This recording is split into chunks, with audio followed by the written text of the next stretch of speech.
สาวลาวได้เข้าไปห้องขอความเป็นธรรมจากแฟนเพจสายไหมต้องรอดหลังถูกสาวไทยทำให้ห่างกายจนเลือดอาบหน้าอ้างว่าตำรวจแค่ปรับไม้ 1,000 บาทก็ปิดคดีสัมผัสการเดินทางแบบใหม่ไปกับmikulan.com สวัสดีท่านผู้ชมกลับมาพบกับรายการทำทูแสสำหรับพวกข่าวที่เราอยากจะนำเสนอในวันนี้ก็คือเกี่ยวข้องกับสาวลาวถูกทำให้ห่างกายอยู่ในประเทศไทยโดยสาวไทยเป็นคนลงมือทำให้หลังจากนั้นเขาไปแจ้งความตำรวจปรับไม้แค่ 1,000 บาทก็ปล่อยคนทำให้ห่างกายไปวันที่ 14 สิงหาคม 2026 เวลาประมาณ 10 โมงเช้านางดาอายุ 29 ปีเป็นคนสัญชาติลาวได้เข้าห้องขอความเป็นธรรมจากแฟนเพจสายไหมต้องรอดพร้อมนำหลักฐานเข้ากวดสอบอ้างว่าถูกผู้หญิงชาวไทยทำให้ห่างกายจนได้รับบาดเจ็บบริเวณหน้าร้านอาหารแห่งหนึ่งที่ซอยสุขุมวิท 15 วัฒนากรุงเทพผู้เสียหายเล่าว่าเหตุการณ์เกิดขึ้นในค่ำคืนของวันที่ 3 สิงหาคม 2026 ขณะที่ชาวลาวกำลังย่างเที่ยวปกติคู่กรณีได้เข้ามาหาโดยบ่ได้มีท่าทีมึนเมาและก็ลงมือทำให้ทันทีโดยใส่กระเป๋าฟาดไปที่หัวของชาวลาวก่อนนำวัตถุแข็งคล้ายคือหินหรืออิฐเข้ามาตีที่หน้าผากของชาวลาวจนเลือดไหลอาบใบหน้าหลังเกิดเหตุชาวลาวได้เดินตามไปถามหาสาเหตุที่มาทำให้ตนเองแต่คู่กรณีเพียงตอบว่าบ่มักหน้าชาวลาวเท่านั้นพร้อมยังข่มขู่ว่าหากพบอีกเทื่อหน้าจะทำให้หนักกว่าเก่าและยังขู่ถึงขั้นที่จะเอาชีวิตด้วยต่อมาพลเมืองดีและตำรวจได้ควบคุมตัวคู่กรณีไปยังสถานีตำรวจลุมพินีแต่ในชั้นสอบสวนคู่กรณีปฏิเสธทุกข้อกล่าวหาและผู้เสียหายอ้างว่าตำรวจได้ปรับไม้คู่กรณี 1,000 บาทแล้วก็ปล่อยตัวไปโดยบ่ได้สอบถามหรือว่าขอความยินยอมจากชาวลาวเป็นคู่กรณีเลยขณะที่ชาวลาวต้องออกค่ารักษาพยาบาลเองเกือบ 3,000 บาทโดยบ่ได้รับการชดเชยแต่อย่างใด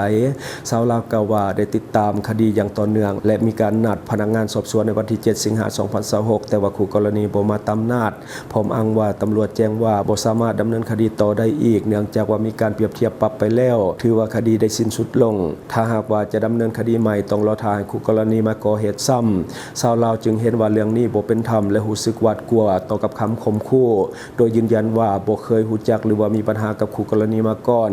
เบื้องต้นทางตัวแทนของเพจสายไหมต้องรอดได้ประสานไปยังห้องผู้กำกับการสอบสวนสถานีตำรวจลุมพินีเพื่อขอให้ตรวจสอบข้อเท็จจริงและให้ความเป็นธรรมแก่ผู้เสียหายตำรวจระบุว่าจะเอิ้นพนักงานสอบสวนมาตรวจสอบข้อเท็จจริงและถ้าหากว่าพบว่าเข้าข่ายเรื่องของความผิดตามกฎหมายจะเอิ้นคู่กรณีหรือว่าผู้ที่ถูกกล่าวหามารับทราบข้อกล่าวหาและก็ส่งคดีให้ศาลพิจารณาตามขั้นตอนของกฎหมายอันนี้ก็คือในของข่าวที่ว่าเกิดขึ้นชาวลาวถูกทำให้ห่างกายซ้ำกับว่าถูกทำให้ห่างกายฟรีเรื่องนี้ควรได้รับการพิจารณาอีกครั้งหนึ่งเพราะว่ามันเป็นเรื่องใหญ่เนาะแม้แต่อยู่ในที่ชุมชนหนาแน่นก็ยังบ่ปลอดภัยเนาะในเรื่องนี้ตำรวจก็รู้สึกว่าให้ความเป็นธรรมกับชาวลาวน้อยเกินไปเราถ้าว่าเรื่องนี้มีความคืบหน้าทางรายการเราจะมานำเสนอต่อไปบัดนี้มาต่ออีกข่าวหนึ่งก็คือเจ้าหน้าที่เฉพาะกิจกระทรวงป้องกันความสงบบุกกวาดล้างแก๊งอาชญากรรมออนไลน์อยู่2โรงแรมในเขตนครหลวงเวียงจันทร์วันที่ 15 สิงหาคม 2026 เจ้าหน้าที่เฉพาะกิจสังกัดกระทรวงป้องกันความสงบได้เปิดปฏิบัติการกวาดล้างกลุ่มแก๊ง call center อยู่2จุดสำคัญก็คือโรงแรมหัวเย่ในเขตตลาดสังเจียงและก็โรงแรมรามาดาบ้านหนองด้วงเมืองสิโคตะบองนครหลวงเวียงจันทร์ในการปฏิบัติการในครั้งนี้เจ้าหน้าที่สามารถควบคุมตัวและก็กักตัวบุคคลเป้าหมายได้จำนวนหนึ่งพร้อมทั้งยึดของกลางที่ว่าเป็นอุปกรณ์คาดว่าเกี่ยวข้องกับเรื่องของการก่ออาชญากรรมทางอินเทอร์เน็ตได้หลายรายการปัจจุบันเจ้าหน้าที่ยังคงดำเนินการตรวจสอบหลักฐานและสืบสวนขยายผลคดีเพื่อหาผู้ร่วมและกับผู้เกี่ยวข้องเพิ่มเติมส่วนรายละเอียดเกี่ยวกับจำนวนผู้ถูกกักตัวของกลางที่ยึดได้และก็ข้อหาต่างๆจะมีการประกาศให้สาธารณะได้รับทราบในระยะต่อไปหลังจากมีการตรวจสอบสำเร็จแล้วอันนี้ก็คือในของข่าวนอกก็คือเขตสังเจียงและก็น้องด้วงเปรียบเสมือนฟาร์มสแกมเมอร์ขนาดใหญ่เนาะเพราะว่ามันเป็นเขตไชน่าทาวน์ก็คือมีแต่คนจีนอยู่เป็นส่วนใหญ่ทรงนี้ข่าวสแกมเมอร์ก็ถือว่ามาแห่งมาทุกมื้อเรื่องของการจับกระทุกมื้อเรื่องของการส่งออกกระทุกมื้อวันนี้มาต่ออีกข่าวหนึ่งก็คือสืบต่อมอบตัวผู้ถูกหาที่ว่าเป็นแก๊งคอลเซ็นเตอร์และการพนันออนไลน์ที่ถูกจับได้อยู่ ST Vegas นอกจากว่าส่งกลับให้ทางการของประเทศไทย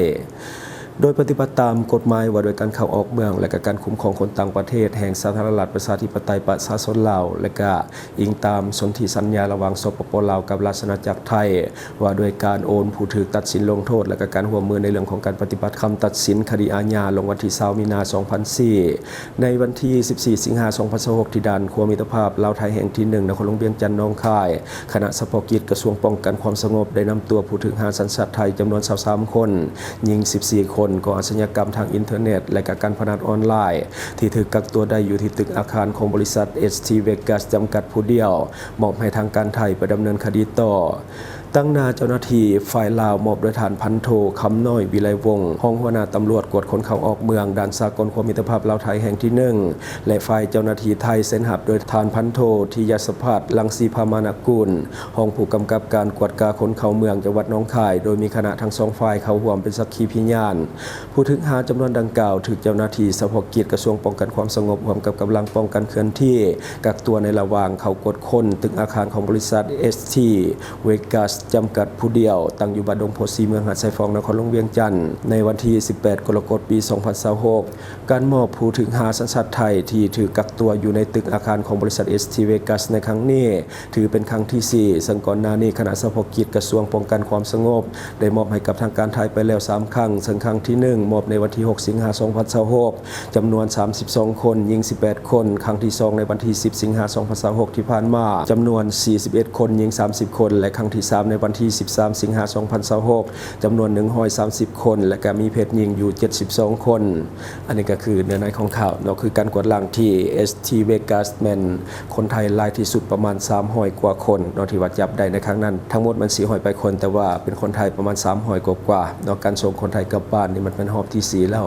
บัดนี้ขอฝากเนาะสำหรับท่านใดมีแผนที่จะมาท่องเที่ยวสปป.ลาวในช่วงนี้ถือว่ากำลังดีแหล่งท่องเที่ยวกำลังกลับมาคึกคักนักท่องเที่ยวกำลังเข้ามาหลายแต่ว่าอย่าลืมเนาะศึกษาข้อมูลก่อนที่จะเข้ามาเพื่อป้องกันเรื่องของมิจฉาชีพที่จะเอาเปรียบท่านหากท่านมีข้อมูลบ่เพียงพอท่านสามารถเข้าไปหาข้อมูลทุกอย่างได้ที่เว็บไซต์ migura.com ซึ่งว่าเป็นเว็บไซต์สนองข้อมูลการท่องเที่ยวลาวแบบฟรี